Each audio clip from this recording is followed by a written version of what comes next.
നമസ്കാരം. ഇസ്രായേൽ എന്ന് പറയുന്ന ഒരു ജൂതരാഷ്ട്രത്തെ തകർക്കാൻ അല്ലെങ്കിൽ ഈ ഭൂമിയിൽ നിന്ന് തന്നെ ജൂതന്മാരെ തുടച്ചു നിൽക്കാൻ വേണ്ടിയിട്ട് ഏതറ്റം വരെയും പോകുമെന്ന് നിരന്തരമായിട്ട് പറയുന്ന ഒരു രാജ്യമാണ് ഇറാൻ. പക്ഷെ ഇറാൻ എന്ന് പറയുന്ന രാജ്യത്തിന് ഇസ്രായേലിനെ ഒന്ന് തൊടാൻ പോലും ഇന്നേ വരെ സാധിച്ചിട്ടില്ല എന്നുള്ളത് നമ്മൾക്ക് എല്ലാവർക്കും ഈ ഇസ്രായേലിന്റെയും ഇറാന്റെയും എല്ലാം ചരിത്രം തന്നെ എടുത്തു നോക്കിക്കഴിഞ്ഞാൽ കൃത്യമായിട്ട് മനസ്സിലാകും. ഇപ്പോൾ ഈ ഒരു വിഷയവുമായി ബന്ധപ്പെട്ടുകൊണ്ട് അല്ലെങ്കിൽ ഇറാൻ ഇസ്രായേൽ വിഷയവുമായി ബന്ധപ്പെട്ട് ഒരു പ്രധാനപ്പെട്ട ഒരു വാർത്ത വന്നിരിക്കുകയാണ്.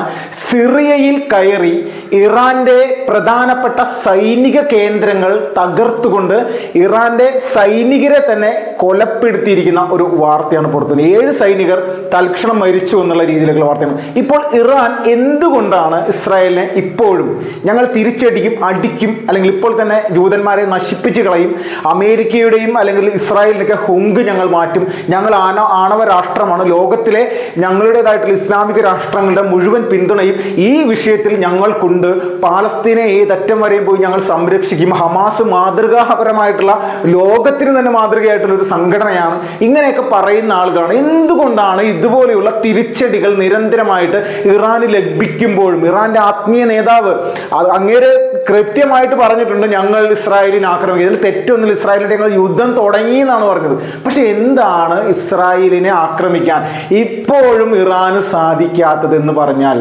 ഒരേ ഒരു കാര്യമുള്ളൂ, ട്രൗസർ പോലും ഈ ഇറാൻകാരുടെ ബാക്കി ഉണ്ടാവില്ല, അടിച്ച് നശിപ്പിച്ച് ഇസ്രായേൽ കളയുമെന്നുള്ള യാതൊരുവിധ തർക്കമില്ല. അതുപോലെയുള്ള ശേഷിയുള്ള ഇന്നത്തെ കാലഘട്ടത്തിൽ ഏറ്റവും പുതുതായിട്ട് വരുന്ന എല്ലാ തരത്തിലുള്ള അത്യാധുനികമായിട്ടുള്ള ആയുധങ്ങളും വഹിച്ചുകൊണ്ട് മുന്നോട്ട് പോകുന്ന ഒരു രാജ്യമാണ് ഇസ്രായേലിനെ സംബന്ധിച്ച്. അമേരിക്കക്ക് പോലും ആയുധങ്ങൾ കയറ്റി കൊടുക്കുന്ന ഒരു രാജ്യം എന്ന് പറയുമ്പോൾ നമ്മളൊന്ന് ചിന്തിച്ചു നോക്കണം. നിസാർ ഏകദേശം 1 കോടിയിൽ താഴെയാണ് അവിടുത്തെ ജനസംഖ്യ പോലും. അപ്പൊ ഇവരുടെ ചിന്താഗതി എന്താണ്? ഈ ചിന്താഗതി ഉപയോഗിച്ചുകൊണ്ട്, അവരുടെ ബുദ്ധിശക്തി ഉപയോഗിച്ചുകൊണ്ട് ലോകത്തെ മുഴുവൻ രാഷ്ട്രങ്ങളിലേക്കും ആർക്കാണ് ആയുധം വേണ്ടത്, ഞങ്ങൾ ടെക്നോളജി ഉപയോഗിക്കാൻ കപ്പാസിറ്റി ഉള്ള അല്ലെങ്കിൽ അതിന് താല്പര്യമുള്ള, ഞങ്ങൾക്കെതിരെ തന്നെ നിൽക്കില്ല എന്ന് പറയുന്ന ഏത് രാജ്യമാണുള്ളത് ആ രാജ്യത്തിലേക്ക് ഞങ്ങൾ ആയുധങ്ങൾ കയറ്റി അയക്കും. ആ രാഷ്ട്രത്തോടാണ് ഹമാസും പാലസ്തീൻ എന്ന് പറയുന്ന രാഷ്ട്രത്തിന്റെ ഹമാസ് അടക്കമുള്ള മറ്റ് ഭീകരവാദ സംഘടനകളും ഹിസ്ബുള്ളയും ഹൂത്തിയും ഇവന്മാരുടെയൊക്കെ പ്രശ്നങ്ങൾക്കിടയിൽ ഇറാനും വന്നിട്ട് ഇസ്രായേലിനെ ഞോണ്ടാനായിട്ട് നിൽക്കുമെന്ന് പറയുന്നു. ഒരിക്കലും സാധിക്കുന്ന കാര്യമില്ല. 2023 ഒക്ടോബർ മാസം 7-ാം തീയതി നമ്മളെല്ലാവരും ലോകത്തെ തന്നെ ഞെട്ടിച്ചുകൊണ്ടായിരുന്നു ഹമാസിന്റെ ഒരു തകർപ്പൻ, അവരുടെ ഭാഷയിൽ പറഞ്ഞൊരു തകർപ്പൻ മുന്നേറ്റം.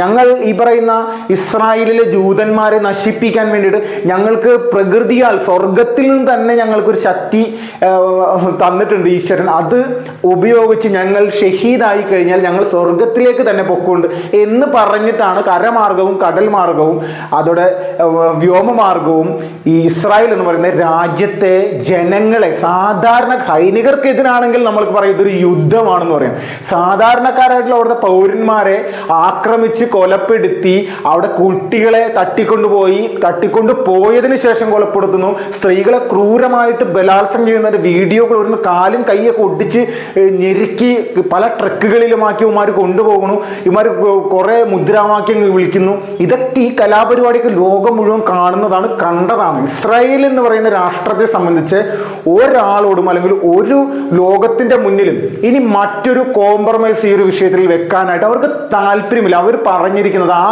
ദിവസം ഈ ഒരു ആക്രമണത്തിൽ അവരുടെ പൗരന്മാരെ കൊലപ്പെടുത്തിയ വാർത്ത ഇസ്രായേലിലെ സംവിധാനങ്ങൾ, ഭരണ സംവിധാനങ്ങളെ ചെവിട്ടിലേക്ക് എത്തിയപ്പോൾ ഇസ്രായേലിന്റെ പ്രധാനമന്ത്രി എന്താണ് പറഞ്ഞത്? ഞങ്ങൾ യുദ്ധത്തിലാണ് എന്നാണ് പറഞ്ഞത്. ഞങ്ങൾ യുദ്ധത്തിലാണെന്ന് ഒരു രാഷ്ട്രത്തിന്റെ അല്ലെങ്കിൽ ഇസ്രായേൽ എന്ന് പറയുന്ന ഒരു രാജ്യത്തിന്റെ പ്രധാനമന്ത്രി തന്നെ ഇത് പരസ്യമായിട്ട് പറഞ്ഞിട്ട് ഇന്നേ വരെ ഞങ്ങൾ യുദ്ധത്തിലല്ല എന്ന് ഇപ്പോഴും പറഞ്ഞിട്ടില്ല. അന്ന് ഹമാസുമായി ബന്ധപ്പെട്ടുള്ള യുദ്ധത്തിൽ ആദ്യം ഗാസ, പിന്നെ ഖാൻ യൂനിസ്, റഫ, ഈ പ്രധാനപ്പെട്ട 3 പാലസ്തീനിലെ നഗരങ്ങളും ഇസ്രായേൽ സേന പിടിച്ചടക്കി. അത് കഴിഞ്ഞിട്ട് വെസ്റ്റ് ബാങ്കിലേക്ക് പോയി വെസ്റ്റ് ബാങ്ക് കഴിഞ്ഞിട്ട് വെസ്റ്റ് ബാങ്കിനോടൊപ്പം തന്നെ സിറിയയും ലെബനോനും കൃത്യമായിട്ട് ആക്രമിച്ചു. രണ്ട് പ്രധാനപ്പെട്ട 3 രാജ്യങ്ങളോട് ഒരേ സമയം കുറച്ച് മാസങ്ങൾക്കിടയിലാണ് ഒരു രാഷ്ട്രം യുദ്ധത്തിൽ ഏർപ്പെടുന്നത്. നമ്മൾ ചിന്തിച്ചു നോക്കണം. ഇറാനിലുള്ള പ്രധാനപ്പെട്ട ഹമാസ് തലവനെ പോലും, ഇസ്മായിൽ ഹനിയെ പോലും ഇറാന്റെ തലസ്ഥാന നഗരത്തിൽ പോയി കൊലപ്പെടുത്തി മുന്നോട്ട് വന്നിരിക്കുകയാണ് ഇസ്രായേൽ സേന. അപ്പൊ ഒന്ന് ആലോചിച്ച് നോക്കണം, എത്രത്തോളം വലിയ സംവിധാനമുള്ളൊരു രാഷ്ട്രമാണ് ഇസ്രായേൽ എന്നുള്ളത്. ഒരേ സമയം പാലസ്തീൻ, സിറിയ, ലെബനോൻ, ഇറാൻ എന്ന് പറഞ്ഞു കഴിഞ്ഞാൽ ഇവിടുത്തെ ചില ആളുകൾ, ഇപ്പോൾ കേരളത്തിലെ ഹമാസിന്റെ ഫാൻസ് ഒക്കെ ഉണ്ടല്ലോ, ഇവന്മാര് വലിയ രീതിയിൽ തന്നെ പറയുന്ന ഇറാൻ ലവ്, ഇറാൻ മറ്റേത് മറിച്ചത്, ഇറാൻ ഇസ്രായേൽ ഇപ്പോൾ തന്നെ കത്തിക്കുക എന്നൊക്കെയാണ് ഇവർ പറഞ്ഞുകൊണ്ടിരിക്കുന്നത് സോഷ്യൽ മീഡിയയിൽ. പക്ഷെ ഇവരോടൊക്കെ പറയാൻ ഒരേ സമയം ഇത്രയ്ക്ക് ഈ ഒരു കഴിഞ്ഞ ഒക്ടോബർ മാസം മുതൽ ഈ ഒരു സമയത്ത്, ഒരു വർഷം ആകാറായി, ഈ ഒരു വർഷം ആവാറായ സമയത്ത് വരെ 4 രാഷ്ട്രങ്ങളോട് ഒരേ സമയം യുദ്ധത്തിൽ ഏർപ്പെട്ട് നിൽക്കുന്ന ഈ ലോകത്തിലുള്ള ഒരേ ഒരു രാജ്യം അത് ഇസ്രായേൽ തന്നെ. അമേരിക്ക പോലും ഇറാഖിൽ പോയി യുദ്ധം നടത്തി വലിയ തരത്തിലുള്ള പോരാട്ടമൊക്കെ നടത്തി അവര് അവസാനം എന്താണ്, അവർക്ക് വലിയ നഷ്ടങ്ങളാണ് ഉണ്ടായത്, വലിയ പ്രശ്നങ്ങളാണ്, പ്രതിസന്ധികളാണെന്നൊക്കെയാണ് അവർ പിന്നീട് വന്ന റിപ്പോർട്ട്. അമേരിക്ക പോലും. അപ്പോൾ ഇത് ഒരു രാജ്യത്തിനെതിരെ അമേരിക്ക നടത്തിയ, ലോക പോലീസ് എന്ന് പറയുന്ന ലോകത്തിലെ ഏറ്റവും വലിയ വികസിത രാജ്യമായിട്ടുള്ള അമേരിക്ക പറഞ്ഞ, പിന്നീട് കുറച്ച് വർഷങ്ങൾക്ക് ശേഷം പറഞ്ഞൊരു കാര്യമാണ്. പക്ഷെ ഇതെല്ലാം മുന്നിലുള്ള, മാതൃകാപരമായിട്ട് മുന്നിലുള്ള, അമേരിക്കയോട് ഏറ്റവും അടുപ്പമുള്ള ഈ പറയുന്ന ഇസ്രായേൽ എന്ന് പറയുന്ന രാജ്യം ഇപ്പോഴും ഒരു കോംപ്രമൈസും ഭീകരവാദികൾക്ക് അനുകൂലമായിട്ട് സപ്പോർട്ട് ചെയ്യുന്ന രാജ്യങ്ങളോട് കാണിക്കുന്നില്ല എന്നുള്ളത് എത്രത്തോളം അത്ഭുതകരമായിട്ടുള്ളൊരു കാര്യമാണ്. ആ രാഷ്ട്രത്തിന് മഹനീയമായിട്ടുള്ള ഒരു രാജ്യമാണ് ഇസ്രായേൽ എന്നുള്ളതിൽ ഇതിൽ നിന്ന് തന്നെ നമുക്ക് വ്യക്തമാണ്. അവരെ പരാജയപ്പെടുത്താനായിട്ട് ഈ പറയുന്ന ഒരു കാട്ടറബികൾക്കും സാധിക്കില്ല എന്ന് പറഞ്ഞാൽ അതിലൊരു സംശയമില്ല. കാട്ടറബികൾ ഇതിനു വേണ്ടി എത്രത്തോളം ശ്രമിക്കുന്നോ ഇവന്മാരുടെ പരിപ്പ് ഇസ്രായേലിലാക്കുമെന്നുള്ളതിൽ 1% പോലും തർക്കമില്ല. ഈശ്വരീയത നിറഞ്ഞ, അല്ലെങ്കിൽ ആ ഒരു കാഴ്ചപ്പാടിന് വലിയ തരത്തിലുള്ള പ്രാധാന്യം നൽകുന്നൊരു രാഷ്ട്രം തന്നെയാണ്. അവർ ധാർമ്മികമായിട്ടുള്ള മൂല്യങ്ങളെ ഉയർത്തിപ്പിടിക്കുന്ന ഒരു രാഷ്ട്രമാണ്, ജനാധിപത്യ രാഷ്ട്രമാണ്. 20% താഴെ ഇപ്പോഴും മുസ്ലിം ജനസംഖ്യയുള്ള ഒരു രാജ്യമാണ് ഇസ്രായേൽ എന്നുള്ളത് കൂടി നമ്മൾ മനസ്സിലാക്കണം.